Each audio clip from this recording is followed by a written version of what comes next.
संघर्ष का आर्थिक नुकसान। हम अक्सर सोचते ना कि दुनिया के किसी एक कोने में अगर कुछ बुरा हो रहा है तो हम तक थोड़ी ना पहुंचेगा। बिल्कुल गलत। आज हम एक ऐसी रिपोर्ट के बारे में बात करेंगे जिसने इस सोच को पूरी तरह से पलट कर रख दिया है। एक ऐसी आर्थिक सुनामी जो उठी तो किसी और देश से थी, पर उसने तबाही कहीं और ही मचा दी। अब जरा इस नंबर को देखिए, 17,000, 17,000। जब हम आर्थिक नुकसान की बात करते हैं ना, तो अक्सर बड़े बड़े ग्राफ्स और प्रतिशत में उलझ कर रह जाते हैं, पर सच कहूं तो असली कहानी नंबर्स नहीं बल्कि लोग होते हैं। और ये नंबर 17,000, ये अपने आप में एक बहुत बड़ी और थोड़ी डरा देने वाली सच्चाई बयां कर रहा है। क्योंकि ये सिर्फ एक नंबर नहीं है, ये 17,000 जीते जागते लोग हैं जो अचानक रातों रात बेरोजगार हो गए। सोचने वाली बात है, एक ही झटके में इतने सारे लोगों की आजीविका छिन जाना। असल में ये किसी आम मंदी का असर नहीं था, बल्कि एक ऐसी भयानक आर्थिक तबाही थी जिसने पूरे के पूरे सिस्टम को जड़ से हिला कर रख दिया। भारी आर्थिक नुकसान और उसकी मानवीय कीमत। तो अब सबसे बड़ा सवाल ये है कि आखिर इतनी बड़ी संख्या में ये नौकरियां गईं कहां?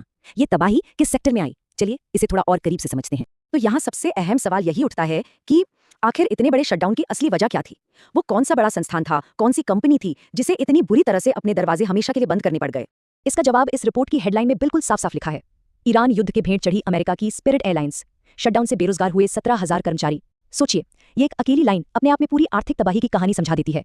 कैसे हजारों मील दूर चल रहा एक युद्ध एक एयरलाइन के फाइनेंशियल ऑपरेशंस पर इतना भारी पड़ गया कि कंपनी को पूरी तरह से ताला ही लगाना पड़ गया।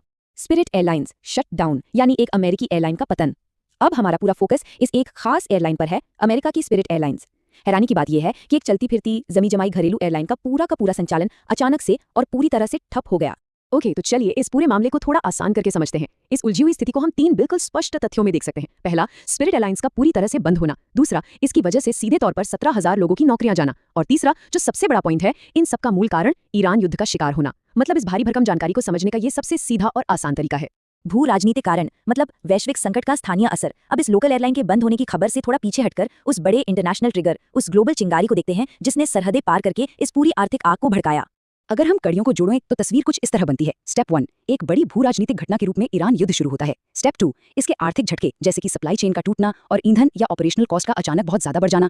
इसका सीधा असर स्पिरिट एयरलाइंस पर पड़ता है और कंपनी शटडाउन की तरफ चली जाती है। और फाइनली स्टेप 3, 17,000 लोग बेरोजगार हो जाते हैं। ये बिल्कुल ताश के पत्तों के गिरने जैसा है, जिसकी शुरुआत तो एक युद्ध के मैदान में हुई, पर उसका सीधा असर आम लोगों के घरों तक पहुंचा। और सच कहूं तो ये बहुत ही शानदार तरीके से स्पष्ट करता है कि कैसे एक क्षेत्रीय संघर्ष जैसे कि ईरान युद्ध और एक घरेलू एयरलाइन के पतन के बीच कितना गहरा वित्तीय संबंध हो सकता है। दुनिया के एक हिस्से का तनाव कैसे रातों रात संचालन लागत को बढ़ाकर एक जमे जमाए व्यवसाय को मिट्टी में मिला सकता है, ये उसका एकदम सटीक और डरावना उदाहरण है। एक जुड़ी हुई वैश्विक अर्थव्यवस्था में अगला कौन सा उद्योग क्षेत्रीय संघर्ष का शिकार हो सकता है? तो अंत में सामने आई इस कठोर सच्चाई को देखने के बाद एक बहुत ही जरूरी और परेशान करने वाला सवाल उठता है। आज की इस गहराई से जुड़ी हुई ग्लोबल इकोनॉमी में, जहां हर चीज एक दूसरे पर निर्भर है, अगला कौन सा बड़ा उद्योग किसी और क्षेत्रीय संघर्ष का शिकार हो सकता है? ये सच में एक ऐसी बात है जिस पर हम सबको गहराई से सोचना चाहिए।